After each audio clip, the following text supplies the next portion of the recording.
Advertencia. Este capítulo contiene gráficas descripciones de maltrato infantil que pueden herir la sensibilidad del oyente. No es apto para niños y puede que tú tampoco lo querrás escuchar. Yo era un niño muy feliz. Me lo decía todo el mundo. Incluso ahora, cuando sabía que lo que estaba a punto de pasar no sería agradable, precisamente. Una corrección se da por muchos motivos. Si no guardaba mis zapatos, si no me dirigía a un adulto como señor, Hay que ser respetuoso con los adultos. si tardaba demasiado con hacer las tareas de la casa, Obediencia más un retraso es igual a la desobediencia. por peinarme con la raya a la izquierda Tienes que peinarte como un buen en cristiano. lugar de a la derecha, como mi padre, o si me alejaba de ellos, sin permiso. Como hice antes en la clínica de los abortistas, cuando nos atacó la niebla. Mi madre le había dicho a Brian que esperase abajo, en la cocina, que en cuanto terminase con este asunto, le llevaría a casa. Este asunto era yo. Estaba delante de la puerta de su habitación. Había una placa de madera en la puerta que les había regalado yo, con unas palabras grabadas. Por mi parte, mi familia y yo serviremos al Señor. El regalo les había hecho mucha ilusión. Entra, me dijo mi padre. Hice como me había ordenado y pasé a la habitación. Entraron ellos detrás de mí y cerraron la puerta. Se colocaron al lado de la cama. Me habló mi padre de nuevo. Tienes que elegirlo tú. Ya sabía a lo que se refería. Me acerqué al vestidor y abrí el armario. Dentro había 26 cinturones diferentes. Lo sé porque los había contado en muchas ocasiones. Había aprendido que los lisos dolían menos. Los peores eran los de cuero trenzado.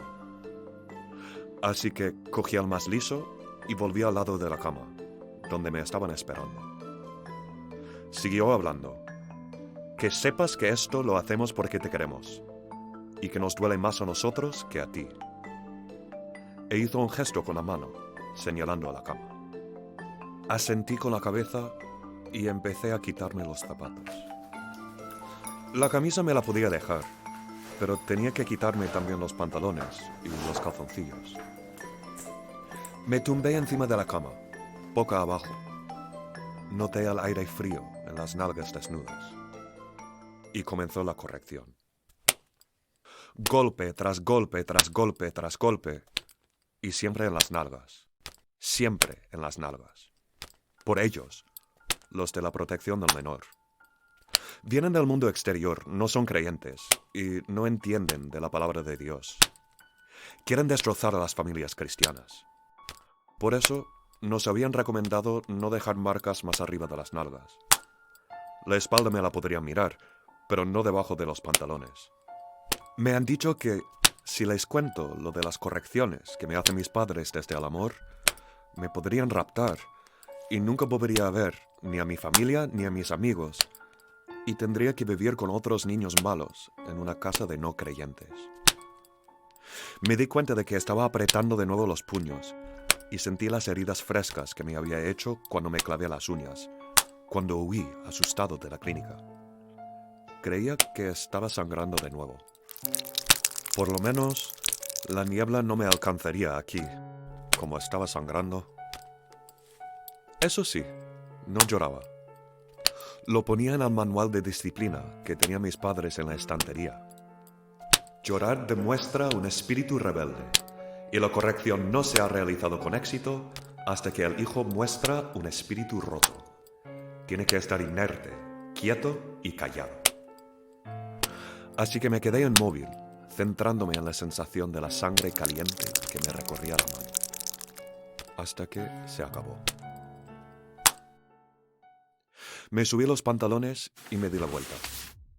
Y en este momento me di cuenta de hasta qué punto había sido ingenuo. Porque, una vez más, tenía el sabor a manzana podrida en la boca. Y la vi, pero en el lugar menos sospechado. Aturdido y medio paralizado de miedo, hice lo que sabía que tenía que hacer, el siguiente paso en el ritual de la corrección. Mientras le abracé a mi padre, le decía que le quería y le di las gracias por castigarme desde el amor de Dios y le pedí perdón. Es que nada de esto tenía sentido. Si se suponía que mi sangre ahuyentaba a la niebla, que yo podía protegernos con mi sacrificio, ¿por qué la había visto? ¿Y por qué la había visto precisamente allí? Mi padre me devolvió el abrazo y me dijo que me castigaba para que fuera un niño obediente, un niño feliz. Siempre me decían que yo era un niño feliz, ¿recuerdas? No me atrevía a mirarle a la cara, porque había visto la niebla salir de la boca de mi propio padre.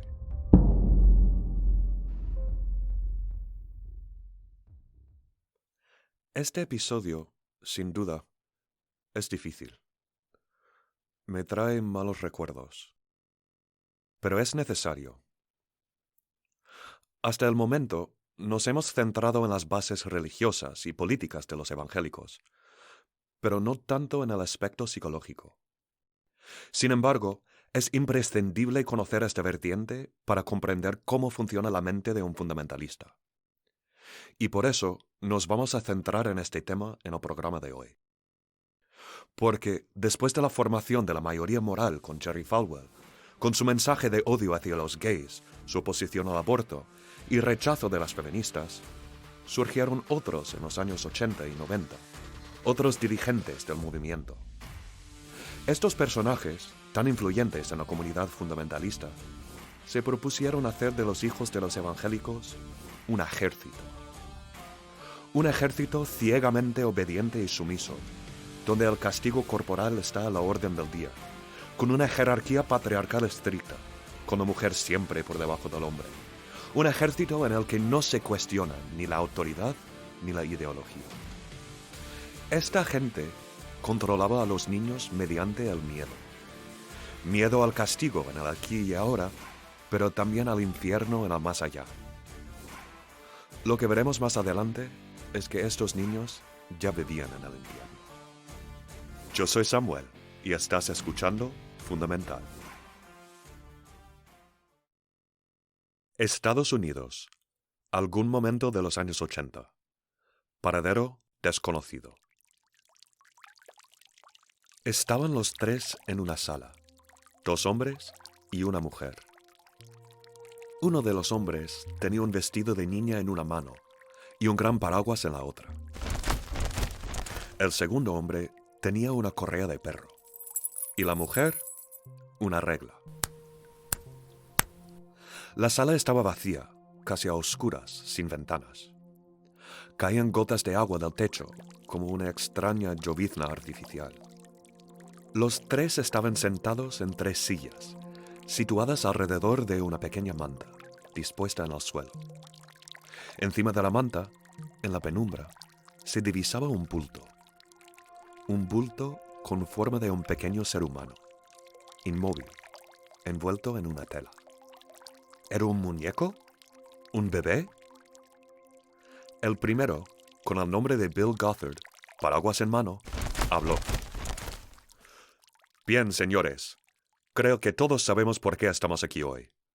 En nuestra comunidad, la evangélica, existe un grave problema entre la juventud. Son rebeldes, el mundo externo les corrompe, no respetan la autoridad, quieren bailar, las niñas ya no quieren ser madres, los niños son afeminados, creen antes en los científicos que en la Biblia, escuchan música rock. Correcto. Y por eso estamos aquí reunidos.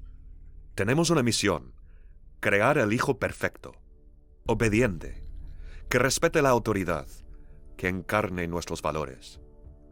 El futuro del país depende de ello, y así nos lo ha ordenado Cristo. ¡Ay, qué emoción!, exclamó la mujer, Debbie Pearl, dándose golpes en la mano con su regla.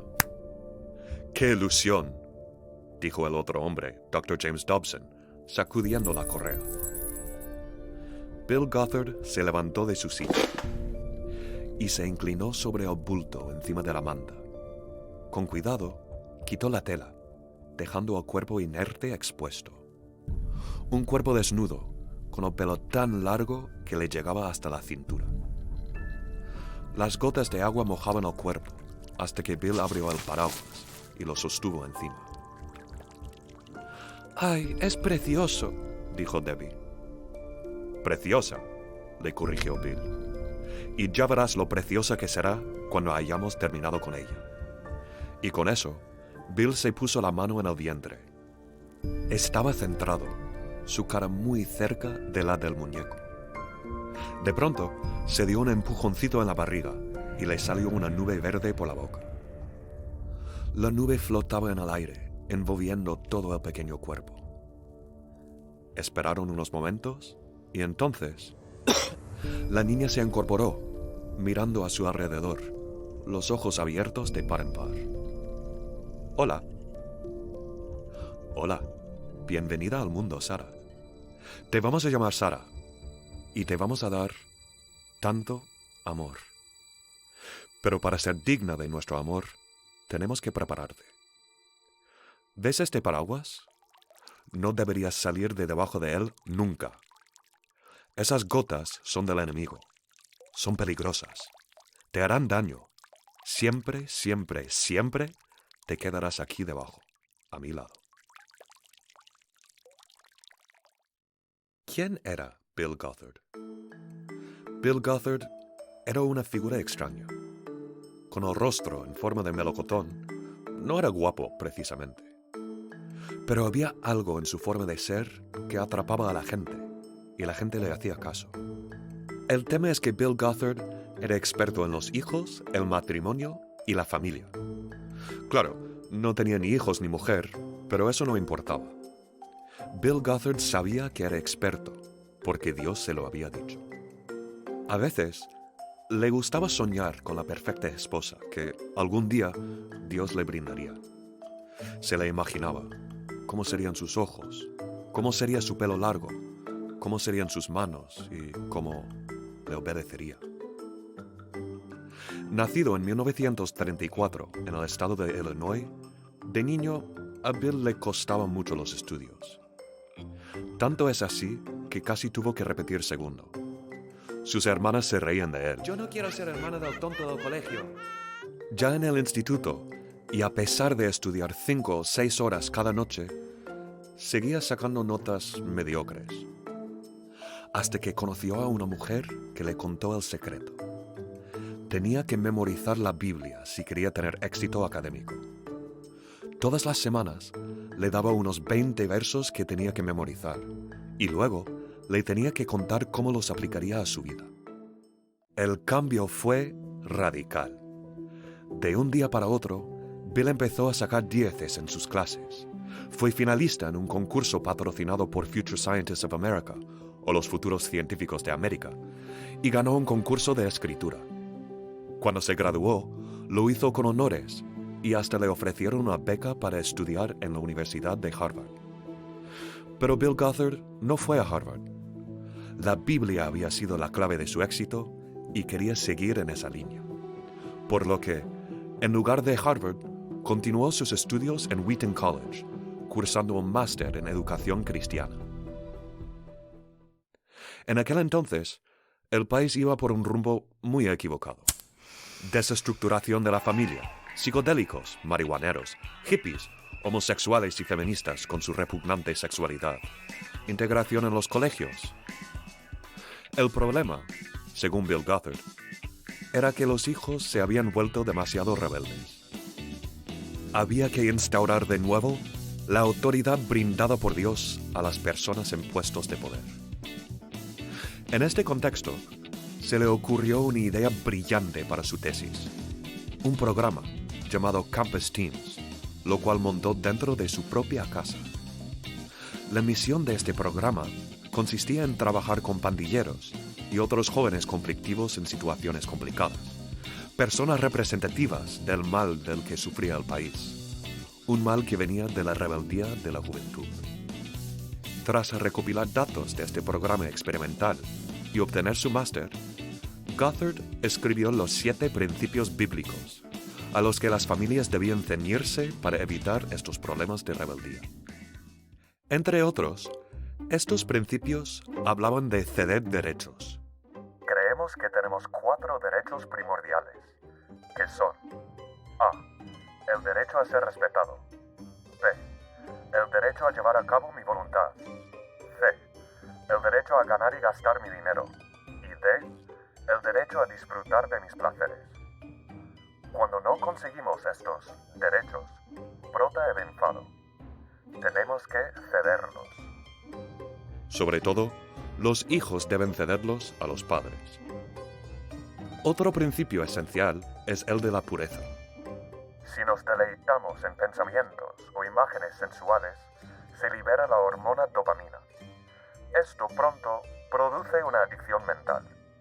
La única manera de ganar la guerra entre el espíritu y nuestra carne es la disciplina diaria de la meditación.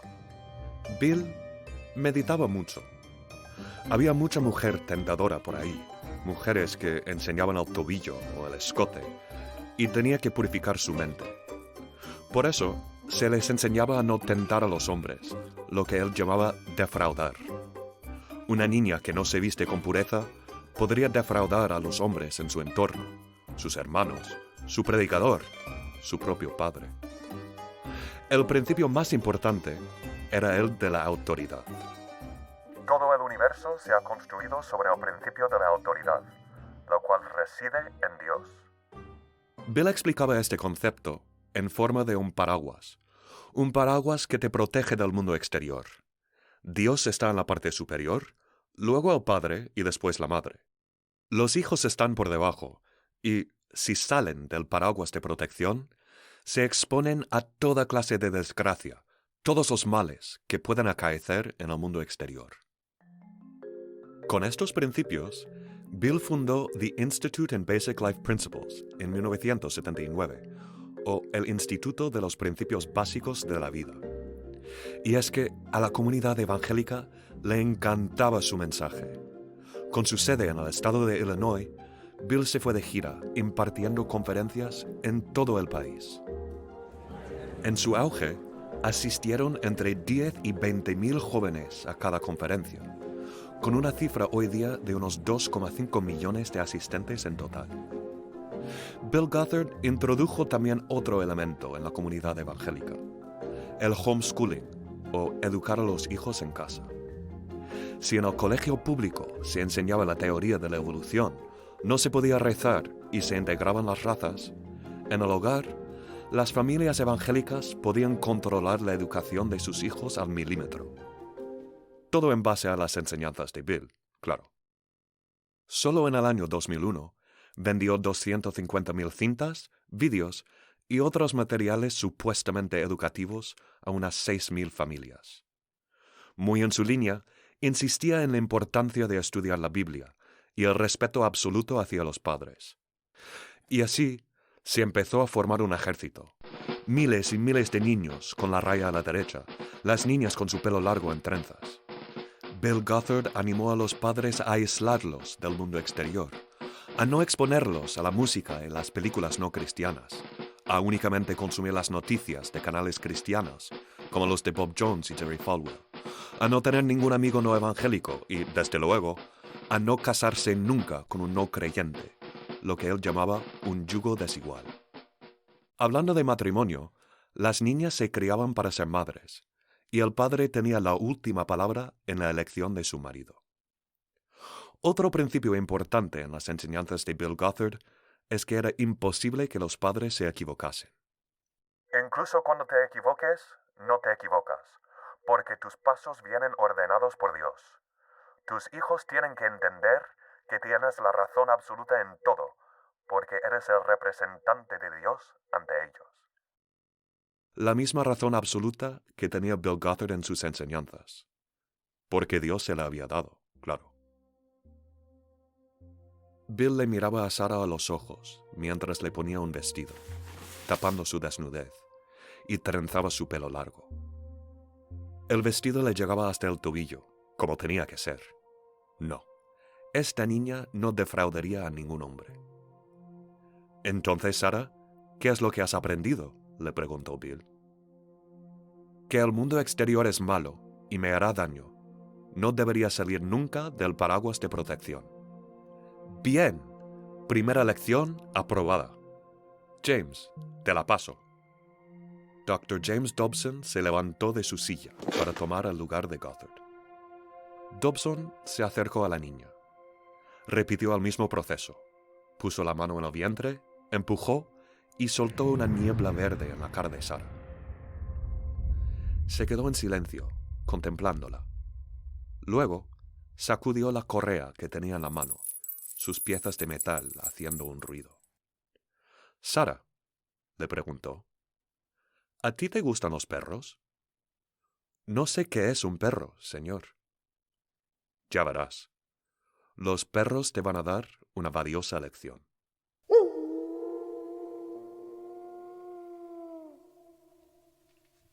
El Dr. James Dobson venía de un largo linaje religioso.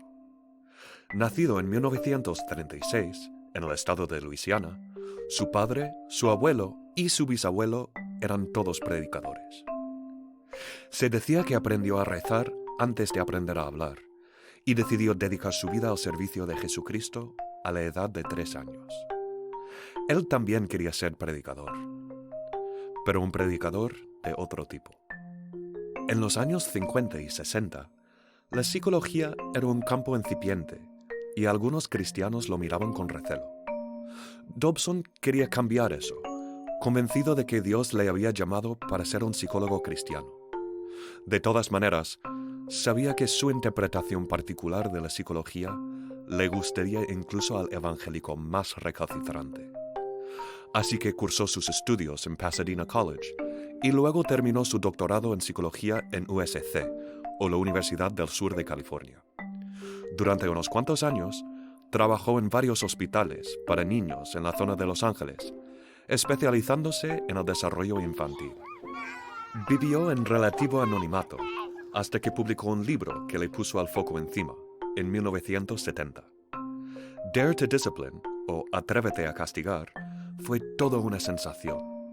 Este libro, que con los años llegaría a vender más de 3,5 millones de ejemplares, animaba a los padres a dar azotes a sus hijos con cinturones o palos y dejar estas herramientas encima de la cómoda de su cuarto para que siempre se acordasen de ellas. Con el éxito de su libro, Dobson se puso a trabajar muy en serio, viendo que su mensaje tenía buena acogida entre el público más conservador. Publicó varios libros más, y todos estos libros también venderían millones de ejemplares, aportándole unos ingresos muy golosos, con royalties que se sitúan actualmente en unos $25 millones al año. Uno de los más exitosos se titulaba The Strong-Willed Child, o lo que es lo mismo, El Hijo Terco. Este libro retrata a la perfección la teoría de Dobson. Cuenta cómo, cuando le mandó al perro de la familia a la cama, este le gruñó. Ya había visto esta actitud desafiante antes, y sabía que solo había una manera de gestionarla. La única manera de obligarle al perro a obedecer es amenazarle con destrucción. Es lo único que funciona. Me di la vuelta, fui a mi armario y cogí un cinturón para razonar con él. Lo que ocurrió después es imposible de describir. Ese perrito y yo tuvimos la pelea más cruenta que ha habido nunca entre el hombre y el animal. Peleé con él subiendo las paredes, los dos arañando y gruñendo y dando golpes con el cinturón. Poco a poco le obligué a ir a su cama. Pero este libro no se trata de disciplinar a los perros. Existe una importante moraleja en esta historia, que es muy relevante en el mundo de los hijos.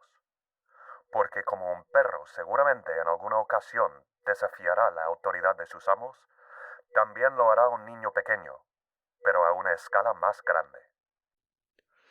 James Dobson explicó. Los neonatos son totalmente capaces de aprender a manipular a los padres mediante un proceso llamado el refuerzo, en el que cualquier conducta que produzca un resultado placentero normalmente se repetirá.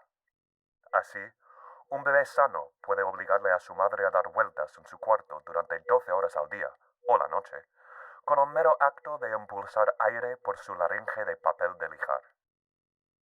Este hombre, que pegaba a su perro y lo comparaba con un hijo, decidió establecer una fundación en 1977, Focus on the Family, o el enfoque en la familia. Además de usar esta nueva plataforma para, como Jerry Falwell, a quien conocimos en el capítulo anterior, despotricar contra la homosexualidad, el aborto y el feminismo, lo usaba para divulgar su particular teoría de crianza de hijos. Primero fundado como un programa de radio, la organización pronto creció. Su cartera llegó a incluir varios programas diarios y semanales de radio, una revista, radioteatro para niños, panfletos que se distribuían a las iglesias en todo el país y una columna de opinión en varios periódicos.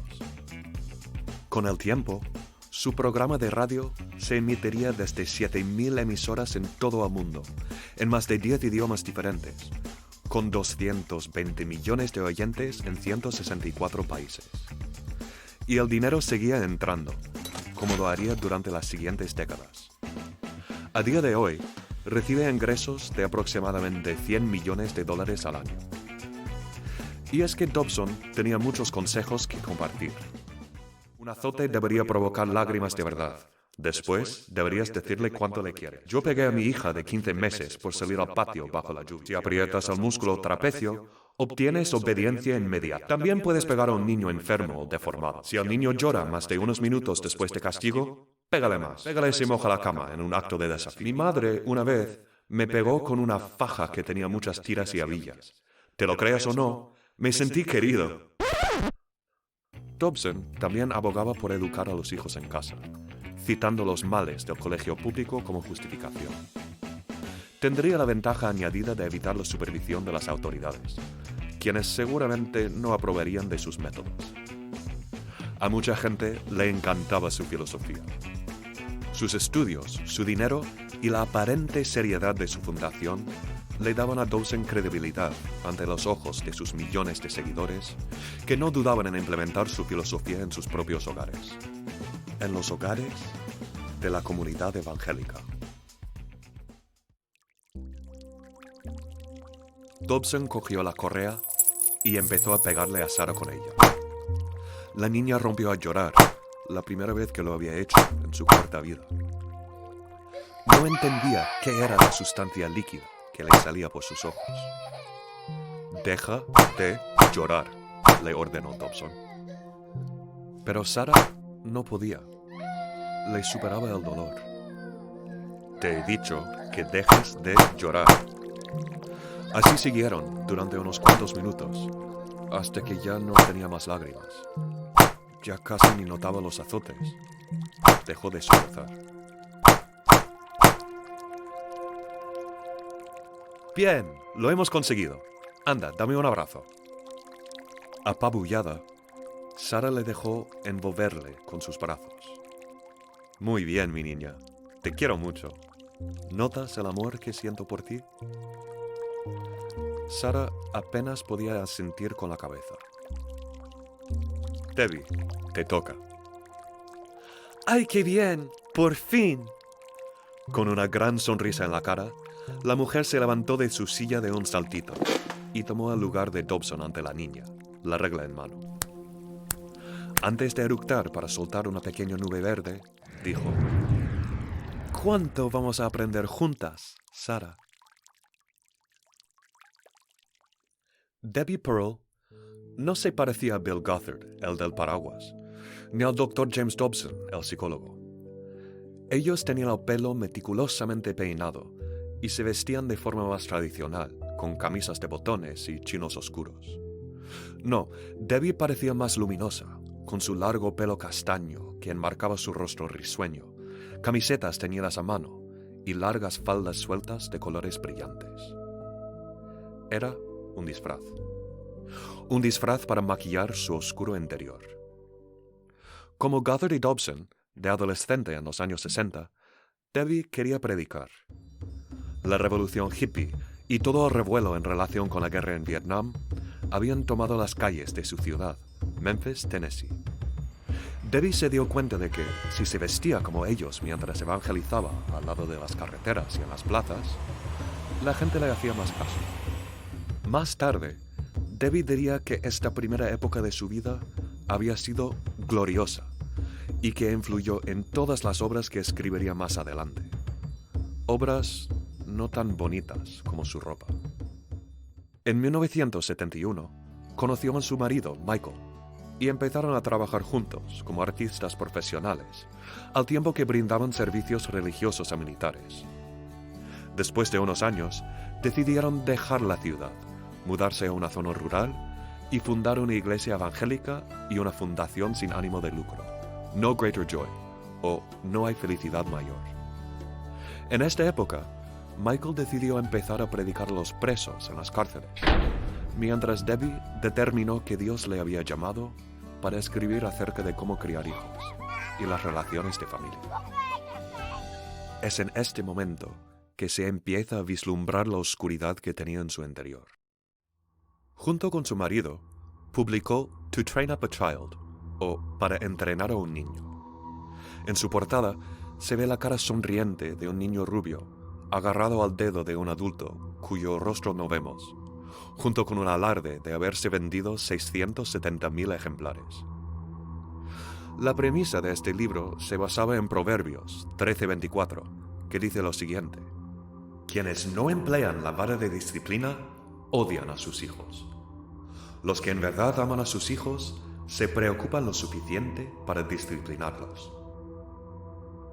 Como todos los fundamentalistas, Debbie y Michael Pearl interpretaron este verso de forma literal.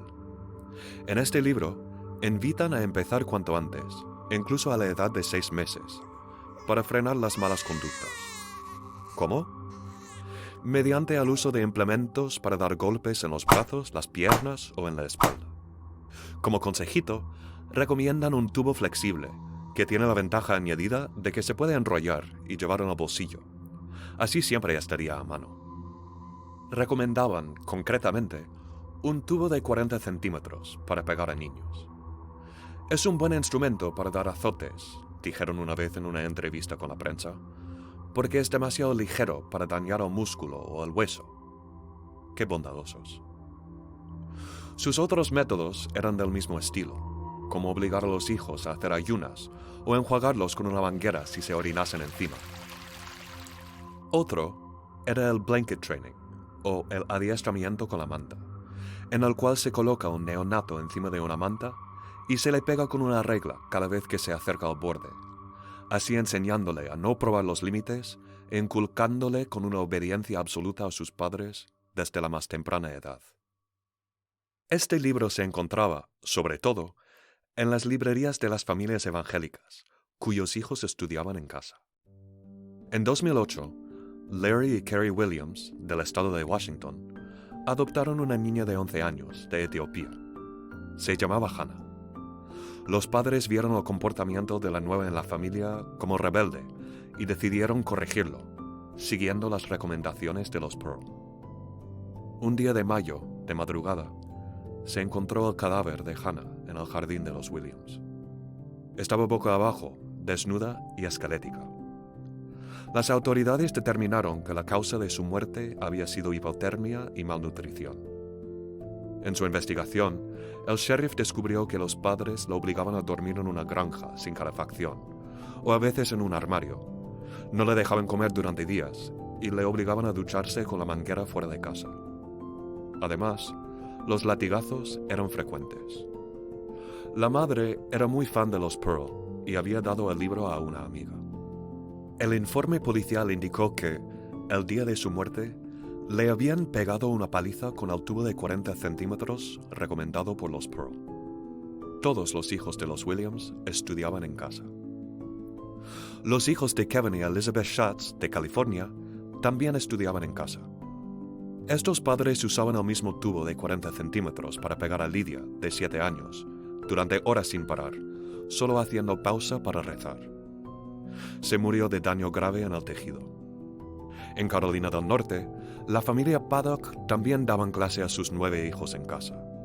Sean Paddock, de 4 años, fue hallado asfixiado en una manta tras encontrar los padres las enseñanzas de los Pearl en su página web. Los hermanos testificaron que los padres usaban un tubo de 40 centímetros para pegarles. La fundación de los Pearl tiene ingresos de entre 1,5 y 1,7 millones de dólares anualmente. Se han vendido 1,5 millones de sus libros y otros materiales, traducidos a varios idiomas, los cuales Debbie Pearl insiste no recomiendan el maltrato infantil. Hablando de su infancia y la de sus 4 hermanos, la hija de los Pearl, Rebecca, dijo lo siguiente: "Creo que el hecho de que los 5 somos personas felices y equilibradas, con buenos matrimonios e hijos contentos, es evidencia de que mis padres hicieron lo correcto con nosotros." Vale, si tú lo dices, Rebecca.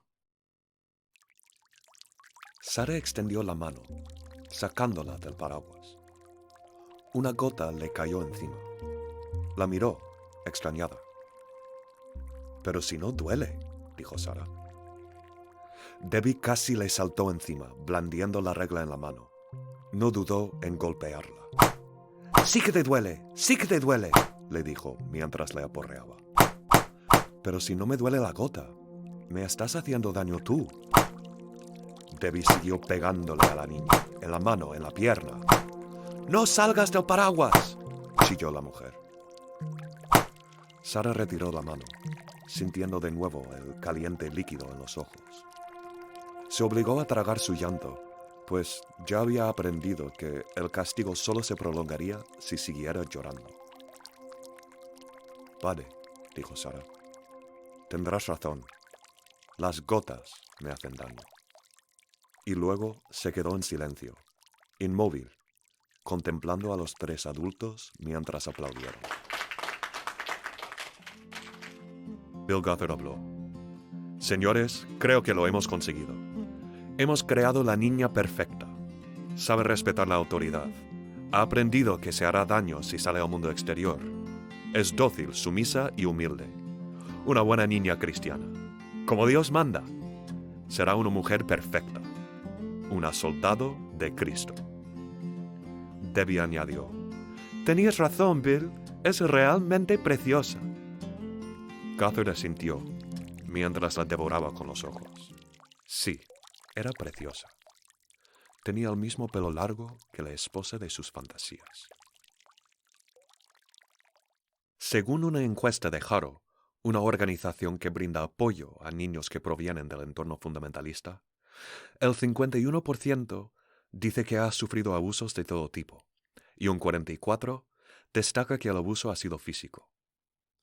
Estamos hablando de aproximadamente la mitad de los niños que han crecido dentro del movimiento, y quizá más, teniendo en cuenta el alcance limitado de una encuesta de este tipo. ¿Cómo estarán hoy día los millones de niños que se criaron con el libro de Dobson, el que tenía yo en la estantería de mi casa de pequeño, que decía: «Llorar demuestra un espíritu rebelde, y la corrección no se ha realizado con éxito hasta que el hijo muestra un espíritu roto»? Muchos de estos niños, como yo, han salido de la comunidad evangélica. Pero es imposible calcular cuántos se han quedado y, como Rebecca Pearl, la hija de los padres que recomendaron pegar a los niños con un tubo de 40 centímetros, creen que han pasado una infancia equilibrada y feliz. ¿Cuántos de ellos seguirán dentro de sus iglesias, usando los mismos métodos con sus propios hijos? Son los mismos que, en un 80%, votaron a Trump en las últimas elecciones. Estos abusos fueron posibles porque estos niños no iban al colegio y vivían aislados del mundo exterior, sin ningún tipo de supervisión de las autoridades. Ya hemos mencionado que estos niños estudiaban en casa, pero ¿qué es lo que se les enseñaba? En el siguiente episodio, vamos a ver cómo este ejército sumiso también estaba obligado a vivir en la ignorancia. Esto tiene repercusiones, ahora mismo, en temas tan actuales como son la COVID, el nacionalismo y el cambio climático. Un lavado de cerebro con consecuencias políticas que te afectan a ti. Empezaba a sospechar que realmente no era un niño tan feliz. Estaba en la cocina, al lado de Brian, esperando a que bajara mi madre para llevarle a casa. Nos mirábamos, serio. Le hablé. «Brian, ¿por qué insistes en que no ves la niebla? Sé que la viste allí, donde los abortistas». Tosió. Una vez y luego otra, y luego otra. Por fin me contestó. A ver, es que sí que la veo. Pero no quiero verla, porque si no la veo, es que no existe. Le contesté. Pero Brian, sí que existe. Se giró hacia mí. Pues yo no quiero contárselo a nadie, lo que te había dicho, lo del secreto. De todas maneras, pensé que me habías dicho que tú podías controlarla, ¿no? Me quedé callado un momento antes de responder. Ya. Yo también lo pensé. Pero me acaba de pasar una cosa y creo que me lo había imaginado, lo de controlarla. No puedo. Brian pareció enfadarse. Me da igual. No quiero contárselo a nuestros padres. Total, lo que me hizo él es parecido a lo que te acaban de hacer. Tú también has tenido que bajarte los pantalones y... No le dejé terminar su frase. No es parecido. Y esta niebla es peligrosa. Creo que ha venido porque nos hemos salido del paraguas de protección. Está aquí por nuestra culpa, Brian. Tenemos que pararla, de alguna manera. El problema es que no tenía ni la más mínima idea de cómo hacerlo. Pensé que había entendido que era una cosa del diablo, una cosa que se había colado por nuestra culpa, por el secreto, que venía del enemigo. Pero ahora no estaba tan seguro. Me había equivocado todo este tiempo, porque cuando vi la niebla que salía de la boca de mi padre, entendí algo. Brian, yo creo que no deberíamos decírselo a nuestros padres, le dije. Porque lo que había entendido, creo, es que la niebla venía de nosotros. No, definitivamente no era un niño feliz. En ese momento, se abrió la puerta de la cocina de golpe y nos sobresaltamos los dos. ¿Contarnos el qué?, nos preguntó mi madre. Yo soy Samuel, tu presentador. He creado y producido este podcast. Sígueme en www.fundamentalalpodcast.com. También me puedes encontrar en Facebook, Instagram y YouTube en @fundamentalalpodcast o en Twitter en @podfundamental. Si te ha gustado, no te olvides de darle al me gusta, dejar una reseña y compartir con un amigo. Es una gran ayuda para seguir produciendo el programa. Una nota. Algunas escenas son recreaciones históricas, mientras otras son fruto de la imaginación. Elige tú cuáles son reales y cuáles no. Total, los fundamentalistas también eligen su propia realidad.